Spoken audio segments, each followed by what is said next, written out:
Were you there when they crucified my Lord? Some reflections for Good Friday, considering some of the characters involved in the crucifixion of Christ. Were you there when they crucified my Lord? Simon of Cyrene. Sometimes you are just in the wrong place at the wrong time. Like Simon of Cyrene. There he is, minding his own business, when he is grabbed by some Roman soldiers and made to carry the cross of a stranger. He must have thought that his day had been ruined. He had come into Jerusalem from the country, presumably for the Passover festival. If he had come directly from Cyrene, he would have travelled over 1,000 miles to be in Jerusalem.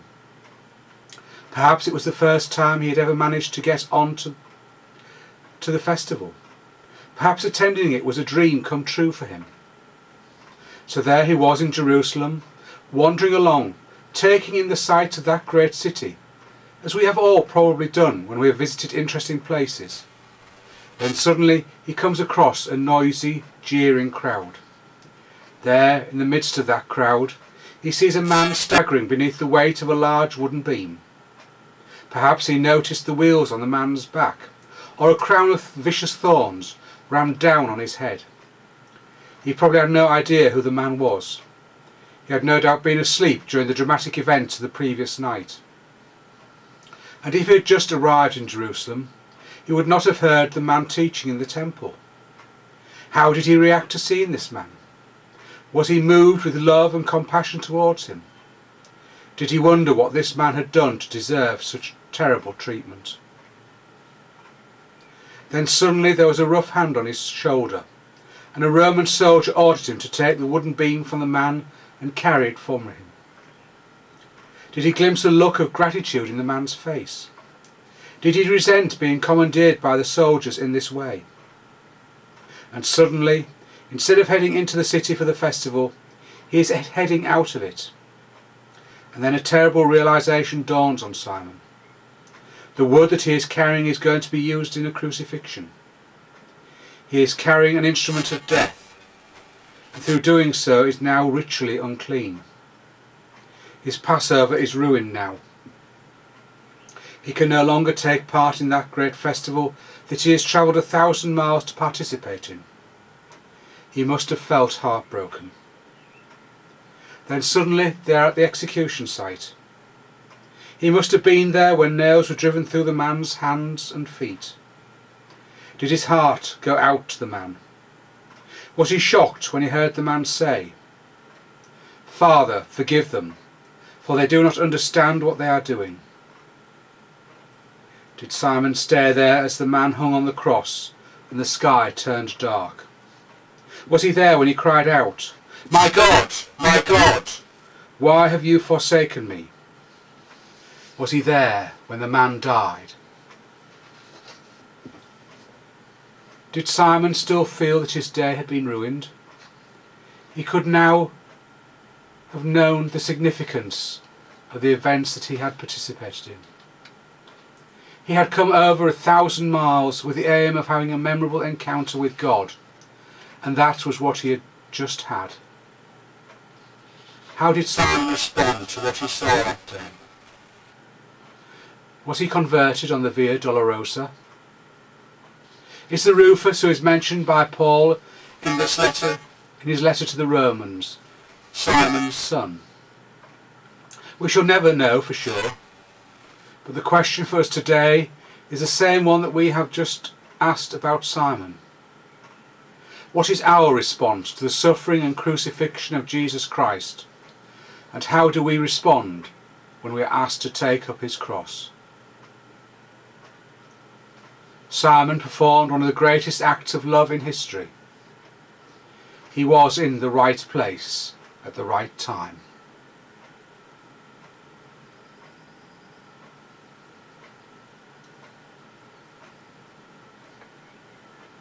If we'd been in church, we would sing, "There is a green hill far away."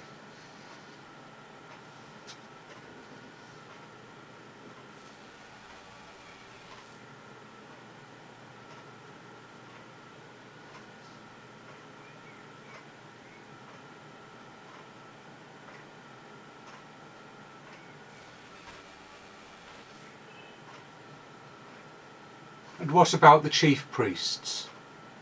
What is it that makes people gather at execution sites and mock those being put to death? Not so long ago, it used to happen in our own country.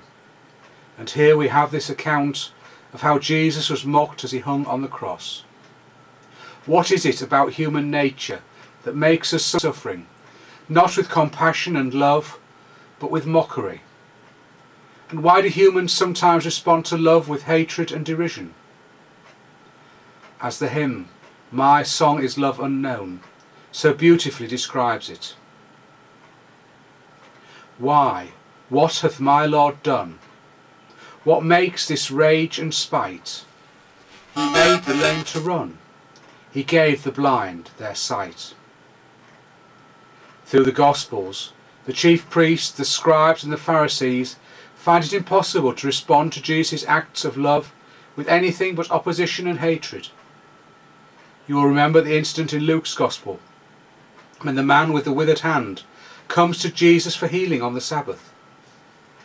Jesus says to the scribes and the Pharisees, "I ask you, is it lawful to do good or to do harm in the Sabbath?"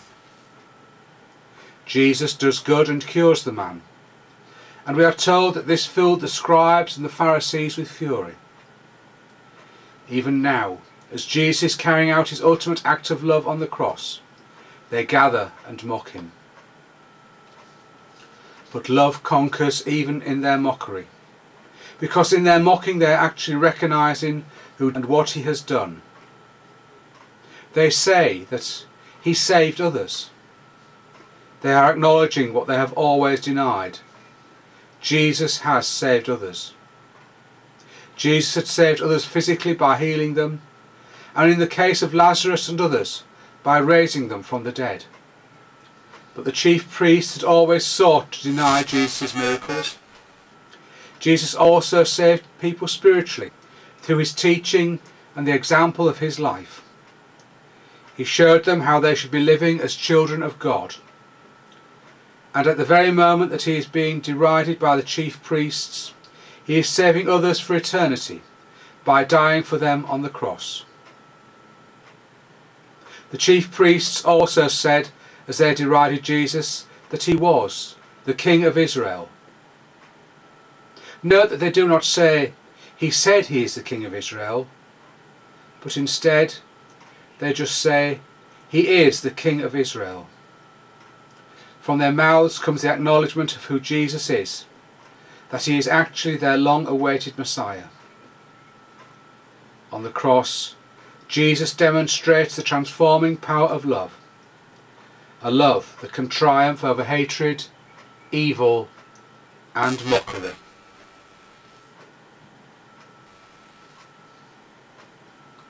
And if we'd been in church, we would now sing, "O holy Jesus, how hast thou offended?"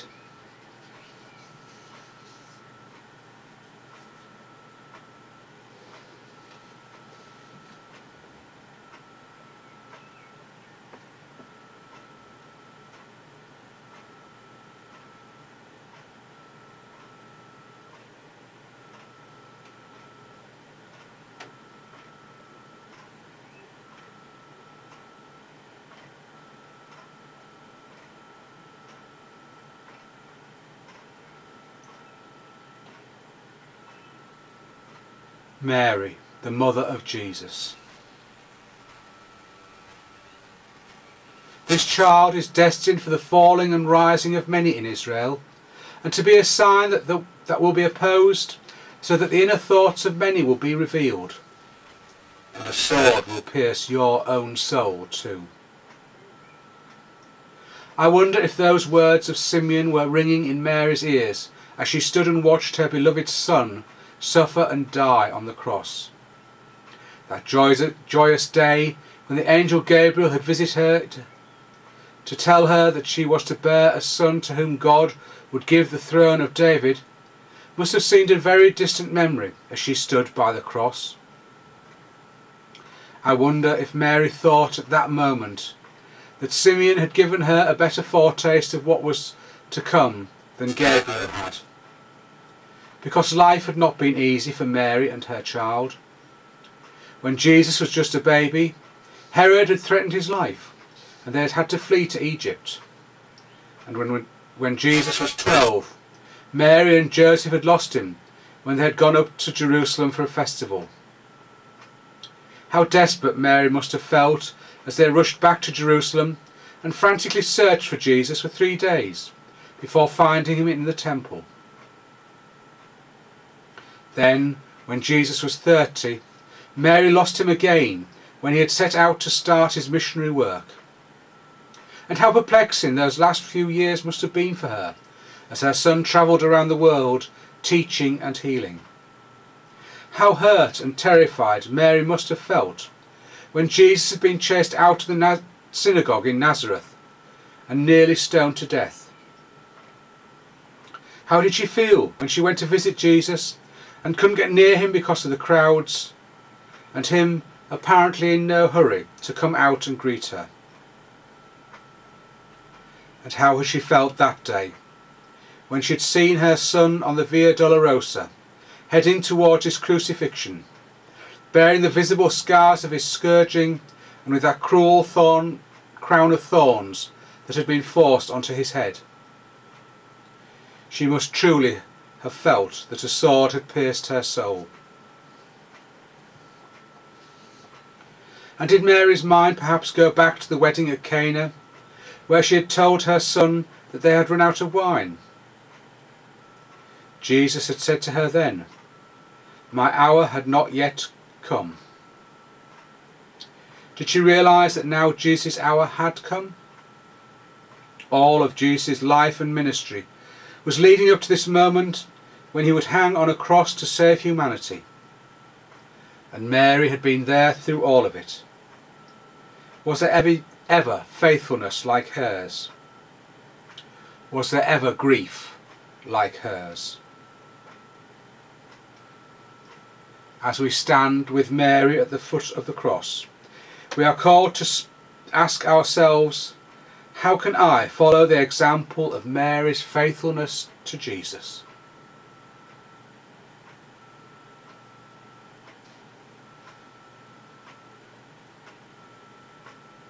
If we'd been in church, we would now sing, "My Lord, what love is this?"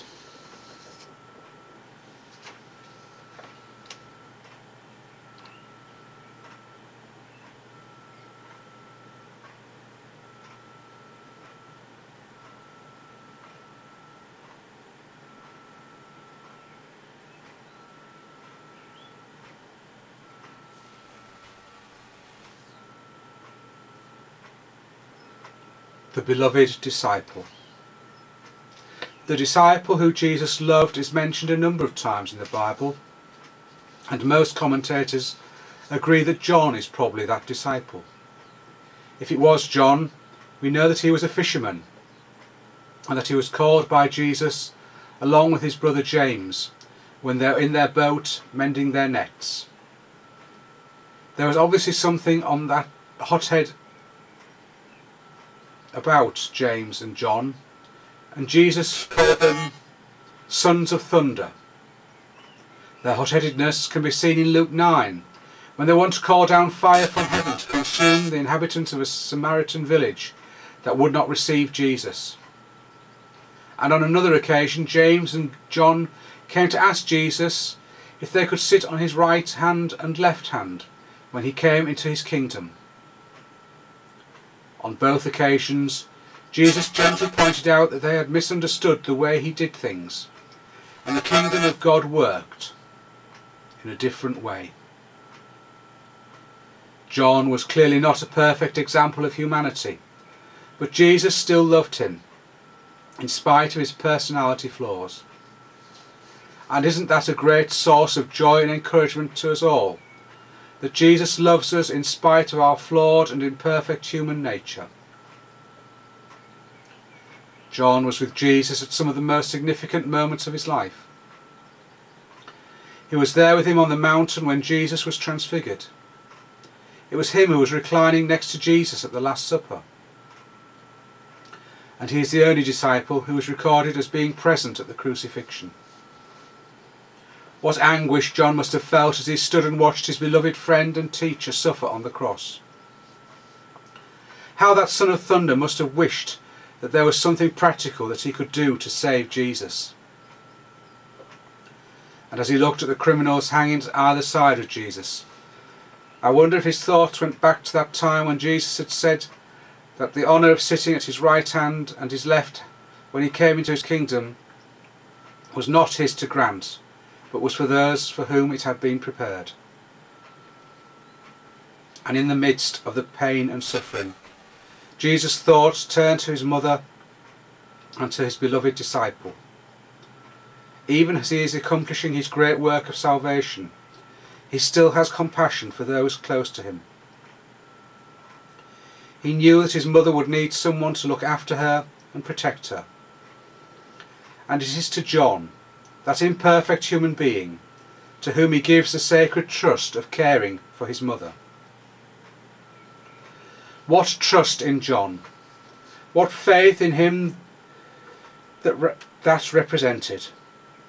But perhaps Jesus also realised that John would need someone to look after him, maybe to curb his hot-headedness and to keep him out of trouble. So Jesus commends John to Mary's care.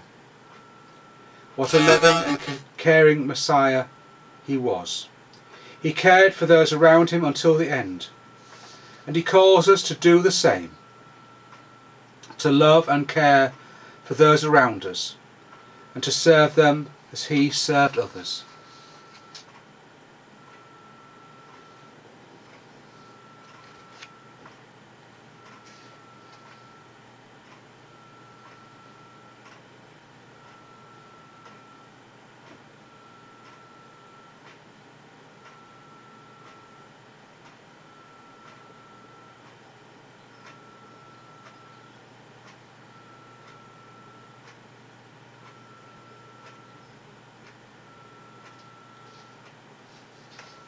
The two criminals. Two criminals hanging there on crosses either side of Jesus, and they respond to Jesus in totally different ways. The first one, we are told, derides Jesus. We are shocked by what he does. But is there a danger of being too hard on the first criminal? We think, how dare he deride Jesus, particularly as he suffers on the cross? But we need to remember the desperation that man must have been feeling. We need to remember the pain and suffering that he was enduring. We need to remember the sense of desolation he must have felt. How many of us have struck out at those around us when we have been in pain or feeling abandoned? And if Jesus, who was sure of the Father's love and faithfulness, could feel so desolate and abandoned that he could cry out, my God, why have you forsaken me?" How much more alone and frightened would that criminal feel? In his pain, suffering and fear, he was striking out verbally at the nearest person to him, and that person happens to be Jesus. When he says to Jesus, "Are you not the Messiah? Save yourself and us," is that really a cry of derision? Or is it actually a cry of despair, a desperate plea for rescue?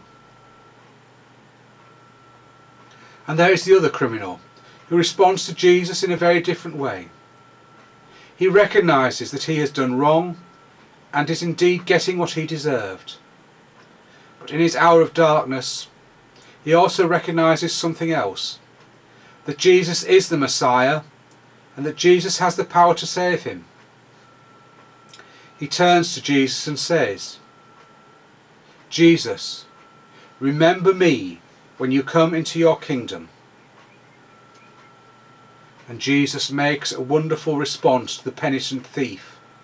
He says, "Truly I tell you, today you'll be with me in paradise." Jesus makes this wonderful promise to the thief, not because of any merit, good works, or human goodness on the thief's part, but because the thief recognised himself as a sinful and helpless soul, with no one else who could save him apart from Jesus.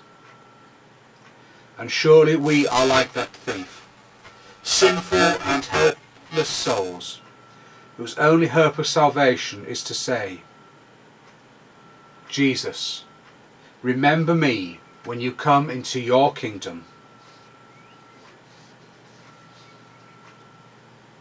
And at this point we would sing, what a friend we have in Jesus.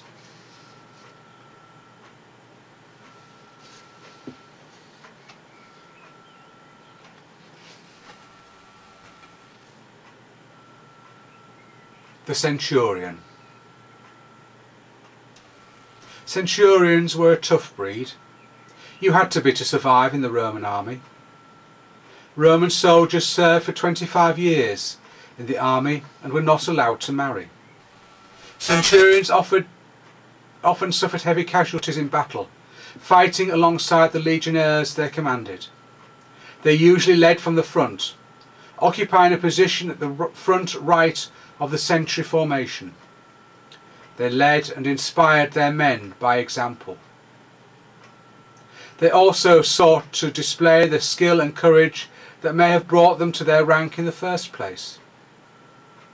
It is for these reasons that they often suffered a disproportionate number of casualties. Centurions were responsible for the training and discipline of their men, and they had a well-deserved reputation for dealing out harsh punishments. Centurions come out of the New Testament accounts quite well. They are often portrayed as worthy men. The Capernaum centurion, who we met in chapter 8 of St. Matthew's Gospel, had a good reputation among the Jews. And the centurion Cornelius, who is referred to in Acts 10, honoured God in prayer and righteousness. And then there is this unnamed centurion, who is stood at the foot of the cross throughout Jesus' crucifixion.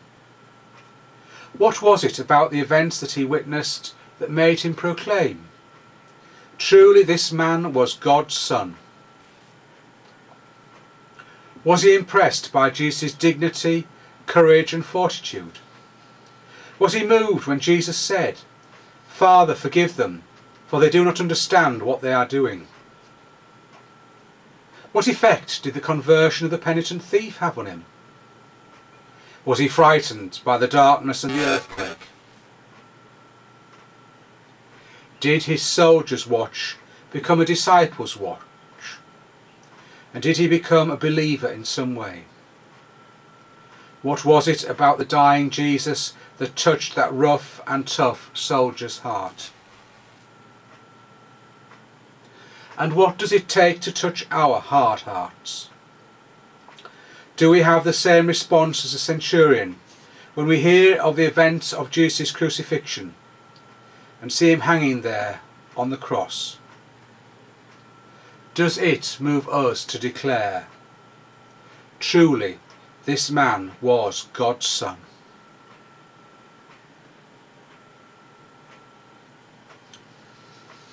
We would sing at this point, You laid aside your majesty.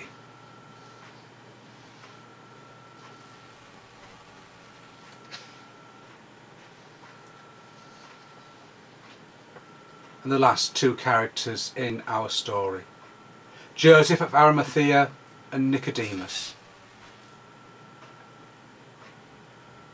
The Romans wouldn't have cared about his body. They would have been quite prepared for it to stay there on the cross for days. They wouldn't have cared if the birds and wild animals had come and feasted on the body. After all, that happened all the time. Why should they care about what happened to the body of yet another criminal, and a traitor at that? But Joseph cared. He cared, and he knew that he needed to move quickly. Jesus had died around 3 o'clock in the afternoon, and the Sabbath would begin at 6. So Joseph had to move quickly if he was to bury Jesus before the start of the Sabbath.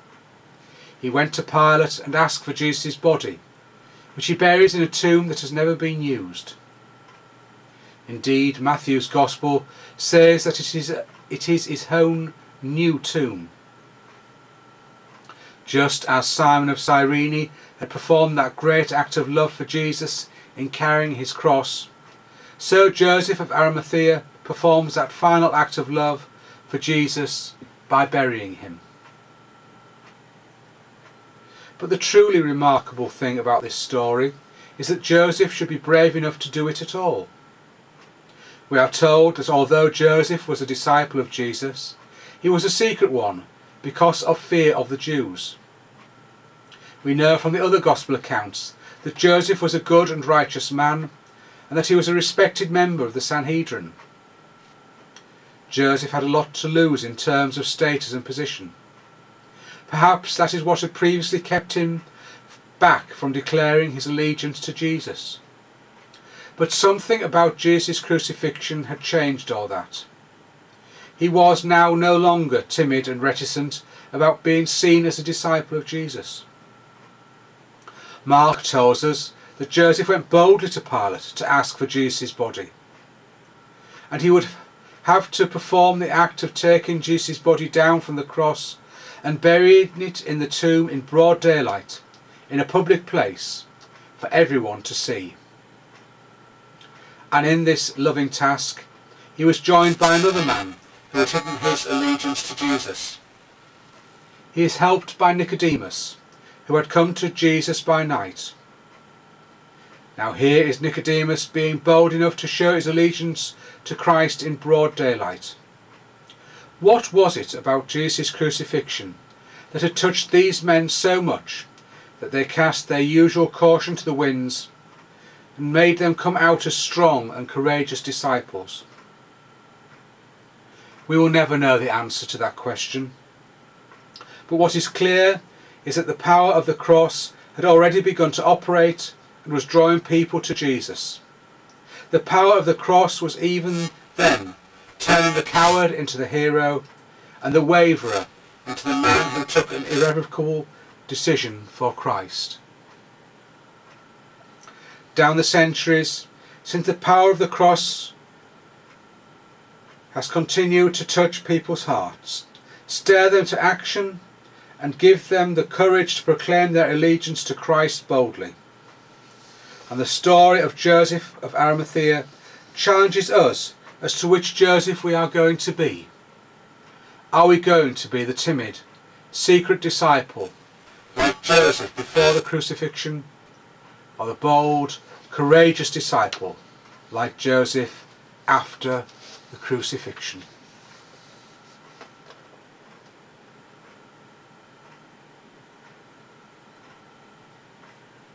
At this point, we would sing the old wooden cross.